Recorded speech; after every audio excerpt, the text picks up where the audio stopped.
Iya, Assalamualaikum warahmatullahi wabarakatuh. Saya ingin dua sesi ya. Di tengah-tengah nanti ada musik lagi.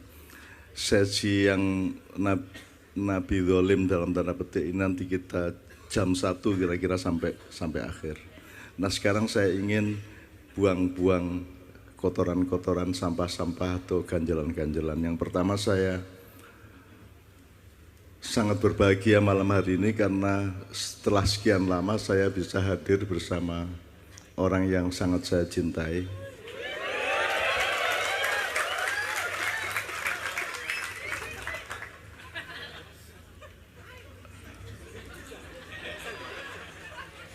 Novia Sanganingrum Saptaria Kolopaking, yang datang bersama anak tirinya Sabrang Mowo Damarkan. Syukur di antara kelompok segmen tadi ada yang bisa menyanyikan Ibu Tiri. Ngerti ra kowe Hel? Lo biar orang cari lawas. Ibu Tiri hanya cinta kepada ayahku saja.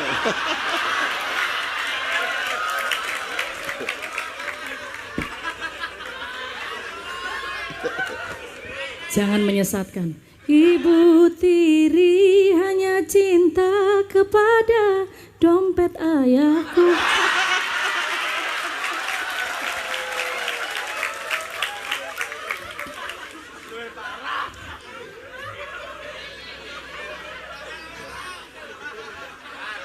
Jadi ternyata teman-teman sekalian, gini, saya bahagia sekali.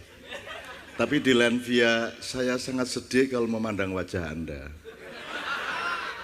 Ya Allah, mesake Tuhan. Jadi ini serius ya. Jadi sebelum nanti kita ngomong Nabi Zolim itu, saya itu terakhir tuh setiap ma'ian saya tuh ingin minta maaf sama Anda karena saya khawatir, ini sangat serius ya.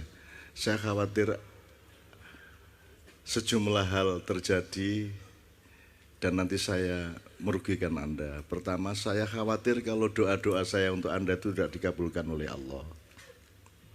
Mudah-mudahan tidak terjadi. Mudah-mudahan kabul karena Anda minta, bukan kabul karena saya memberi doa. Ya, yang pertama. Saya khawatir saya tidak bisa memenuhi harapan Anda di dalam hal apapun saja. Saya khawatir saya tidak melakukan apa yang seharusnya saya lakukan dan saya melakukan apa yang seharusnya tidak saya lakukan. Ini idiom ini pakai idiomnya Abu Bakar As-Siddiq yang menyesali sejumlah hal tentang Ali bin Abi Thalib.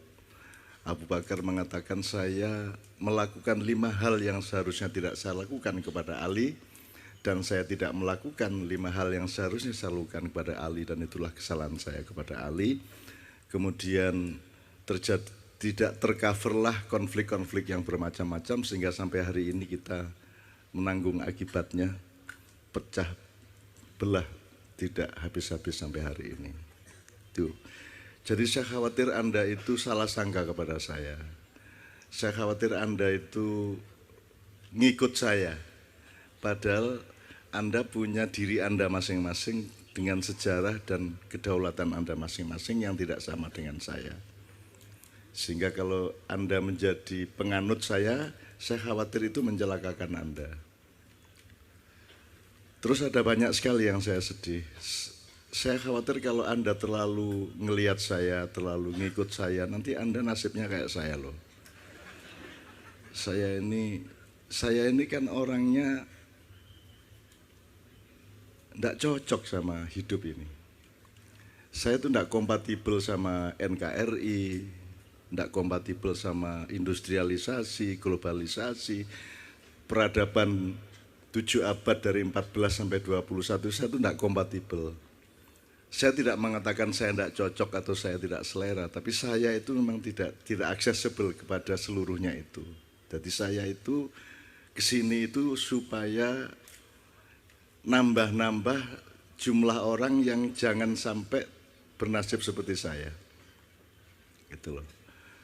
Jadi saya kan tiap hari ketemu sampean semua. Ada yang karyawan di hotel, ada yang anak Grab, GoFood, apa meneh iku rek. Ngono-ngono iku lah, sambrek lah. Ada yang supir taksi, ada yang apa? Kalau saya ini kerjaan Anda kan macam-macam. Dan saya mencintai Anda semua, saya mendoakan Anda semua nikmat dengan hidup Anda masing-masing dan tidak diganggu oleh bayangan yang tidak-tidak. Oleh karena itu nanti saya akan kasih PR kepada Sabrang. Karena saya ini tidak kompatibel sama generasi milenial. Saya itu sudah terlalu jadul lah, sudah terlalu lama saya. Lagunya tadi saya tidak apal loh.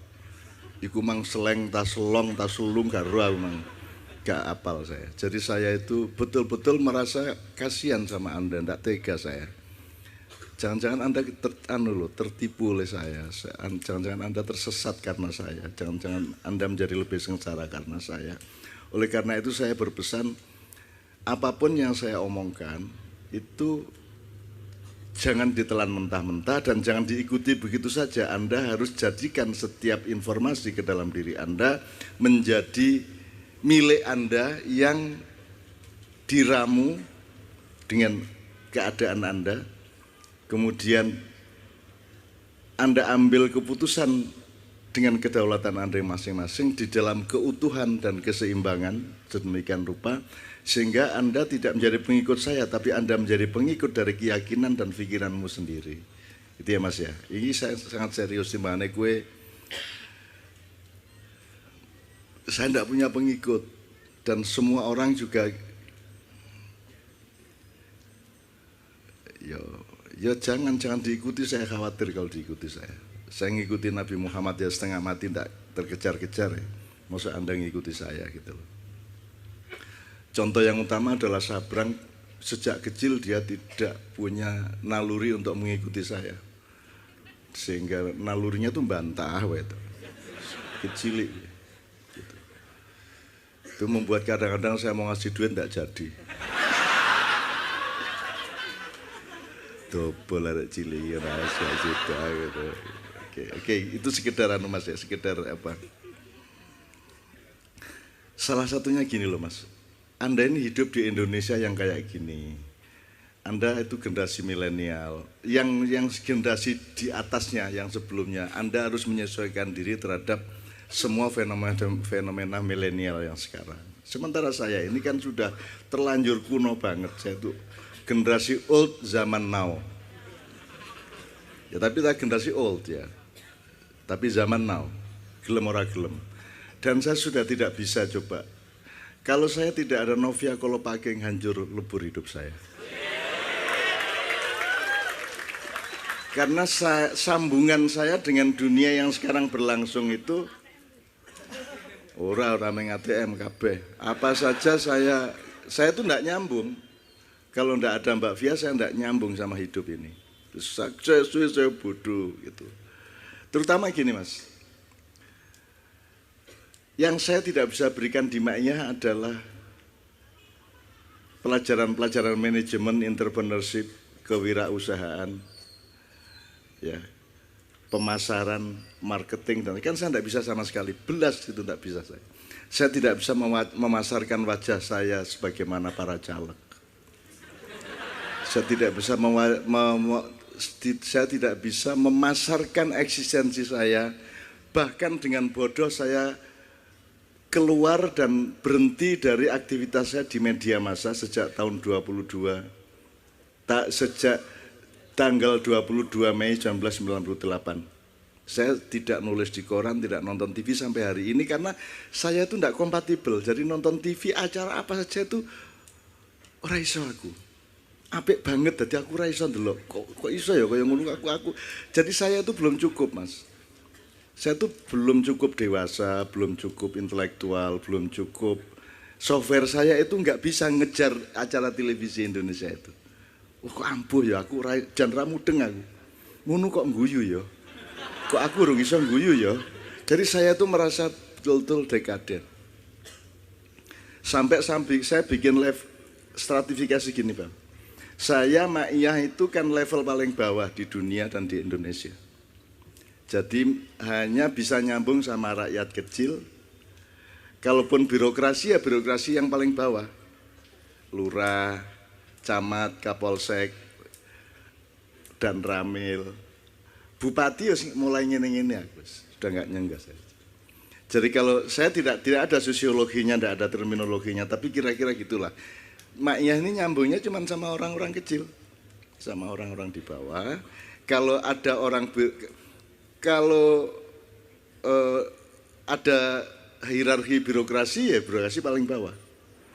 Nah, nyambungnya sama kiai-kiai kecil di desa-desa. Tapi begitu mulai ketua cabang udah tidak nyambung sama saya tidak nututi Mas. Sudah canggih mereka. Jadi saya paling bawah, di atasnya nanti ada ketua-ketua cabang, terus ada bupati, ada gubernur gitu ya. Terus di atasnya lagi ada aktivis.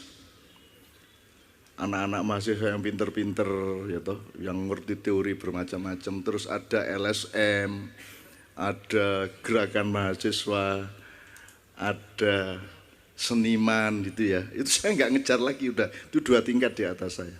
Dan yang paling tinggi yang saya tidak mampu ngejar adalah teman-teman wartawan. Nggak nyambung sama sekali saya sama wartawan. Jadi saya ingin ngasih tahu bahwa KC ini sudah 20 tahun itu loh, nggak pernah berhasil. Sehingga tidak seorang pun wartawan tahu bahwa ada KC 20 tahun di sini. Itu aku ngerti ya. Jadi aku nggak punya kata, nggak punya bahasa. Piye carane ben aku mengkoyo pungguk merindukan rembulan. Gitu. Jadi saya nggak bisa. Kemarin saya di acara Hari Pers Nasional di Surabaya, moderator saya itu dulu Red Pel Tempo, Mas Wahyu Muryadi. Mas Wahyu itu dekat sama saya sudah lama. Saya juga dulu pernah jadi mentor atau trainer wartawan di zaman tahun 70-an awal. Tapi gimana ya cara ngasih tahu bahwa saya ini bukan seperti yang dia kenal gitu loh. Bahwa saya ini temennya Doni, itu enggak bisa tahu dia. Bahwa saya ini temennya, bahwa saya ini di KC itu pernah di Kompas diberitakan, di KC gini, Pak ini mengatakan gini. Terus endingnya acara Kenduri Cinta itu juga dihadiri oleh budayawan MH Nur Najib. Kompas loh. Jadi saya juga teman-teman wartawan di Jogja, Kedaulatan Rakyat, Tribun, Solo Marhen, apa itu enggak. Saya gimana ya? Kok saya enggak punya bahasa? Saya tuh ingat jadinya. Oh, pantas. Dulu Marquesot itu enggak bisa dipahami siapa-siapa. Ketika 2 tahun dia Marquesot di rumah saya. Itu kalau sudah ada diskusi mahasiswa, terus Mas Seho datang sambil bawa tang, bawa obeng gitu ya, dia anak bengkel ya. Terus ngomong, jari sopo Indonesia gak ngono iku rek, taek kabeh ngapusi ngono. Nah, teman-teman mahasiswa yang sedang diskusi tiba-tiba diam, cep. Karena ndak bisa memahami Marquesot. Apa ini Marquesot ngomong apa? Marquesot kalau di level yang sama dengan saya, wong dia satu level sama saya, sama orang kecil, aku paham dia. Dia seorang filosof, dia seorang yang utuh kepribadiannya, segala macam. Dia jelas filosofi hidupnya, jelas hulu hilir dari nilai-nilainya, sangat jelas. Tapi dia tidak bisa dipahami, gitu loh. Dia sok paham aja. Kepada Marquesot sok paham kepada dunia mahasiswa sebagaimana saya sok paham kepada Indonesia. Padahal saya kan tidak paham kepada Indonesia. Oke teman sekalian, jadi sebenarnya saya sangat serius ya dengan gelo saya ini. Kan saya ini enggak bisa ngajar. Sekarang yang coba Anda lihat di seluruh Jakarta, Anda lihat ke daerah-daerah. Anda lihat ke Jogja. Itu berapa ratus ribu pengusaha. Sekian kelas dari atas sampai bawah. Semua orang entrepreneur yang baik, semua orang pengusaha yang baik. Sementara saya, sekeluarga saya, Sabrang juga, itu ndak bisa dagang. Padahal kalau Anda entrepreneurship-nya tinggi, Anda tidak hanya bisa menjadi punya perusahaan, Anda juga bisa punya sekolahan banyak. Syaratnya Anda harus punya naluri dan manajemen dagang yang baik. Anda bisa jadi ulama, Anda bisa jadi ustadz, Anda bisa jadi caleg, Anda bisa jadi, pokoknya asal dagangnya pinter, Anda bisa jadi apa saja. Lah saya ini tidak bisa apa-apa, belas. Jadi saya juga tidak pernah menuntut diriku akan pernah menjadi apa. Tidak akan pernah, mergo lancene gak iso aku. Belas, tidak bisa saya. Itulah yang saya sesali, jangan sampai Anda itu tertipu oleh saya. Aku kira iso apa-apa tenan. Bisa saya itu mendoakan. Itu pun saya panik kalau tidak kabul gimana ya. Akhirnya saya sering, kalau malam itu sering saya mabur. Yo cukup banget toh, gitu kan saya kan. Ya Allah, mbok jangan dipermalukan dong saya banget dong. Saya sudah ikhlas loh saya, insya Allah. Saya doain banyak orang tiap hari di mana-mana dan saya enggak bener-bener saya bisanya saya cuman seperti itu. Kalau enggak sampean kabulkan terus piye? Katanya udhuuni astajib lakum. Lah kalau enggak kabul terus karep sampean ya opo? Gitu teman sekalian ya. Jadi ini untuk awal saya ingin mengenalkan ini. Saya mohon maaf, pokoknya sampean jangan salah sangka ya. Sampean harus olah semua yang Anda terima tadi, ya, supaya ini jadi komunikasi. Brang tolong nanti dijelaskan. Kata communication itu kan dari bahasa Yunani komunikare apa gitu ya, enggak tahu bacanya. Pokoknya menurut saya intinya pada komun, menjadi di situ menjadi komunalitas, menjadi komunal, menjadi komunisme, menjadi semua, menjadi common sense. Pokoknya sesuatu yang dihimpun, yang berhimpun, yang ada transformasi dan terjadi persambungan satu sama lain. Makanya komunikasi itu kalau bahasa Indonesianya jalinan. Kalau saya jalinan. Kalau enggak terjadi jalinan namanya bukan komunikasi. Jalinan yang membuat sebuah bulatan komunalisme, sebuah bulatan yang kemudian menjadi tanda bahwa komunikasi itu terjadi. Harus ada jalinan. Maka metodenya adalah silaturahmi. Kalau bahasa Arabnya komunikasi itu adalah muwasalat. Dari kata silah. Silah itu persambungan. Nah, kalau ingin terjadi komunikasi sehingga KC dan semua yang terkait menjadi satu komunalitas, ya, yang ada jalinan cinta, ada jalinan nilai, ada jalinan kesetiaan, ada jalinan komitmen, ada jalinan macam-macam, maka yang harus kita lakukan adalah silaturahmi. Sementara selama ini komunikasi dan silaturahmi tidak pernah dikaitkan satu sama lain. Silah itu artinya nyambung, rohim itu artinya kasih sayang. Nah, yang terjadi di medsos itu komunikasi atau bukan? Terjadi enggak jalinan sehingga orang medsos itu menjadi satu masyarakat yang saling mesra, saling terjalin cintanya, komitmennya sehingga hidupnya maju bersama-sama di dalam satu komunalitas. Kalau itu tidak terjadi berarti bukan komunikasi dan yang dilakukan berarti bukan silaturahmi. Kira-kira gitu. Nah, monggo akan bagaimana. Nah, kalau kita ngomong Nabi Dzolim, nanti kita harus pertama konsepnya adalah pertama yang harus menjadi dasar adalah komunikasi tadi, silaturahmi, kayak sama dengan pencak silat. Ketika Islam belum datang dia masih pencak, tapi begitu para wali mulai terlibat di situ maka dia menjadi pencak silat karena silat dari kata sila. Jadi pencak itu sebenarnya bukan urusan kamu mengalahkan orang lain, tapi urusannya adalah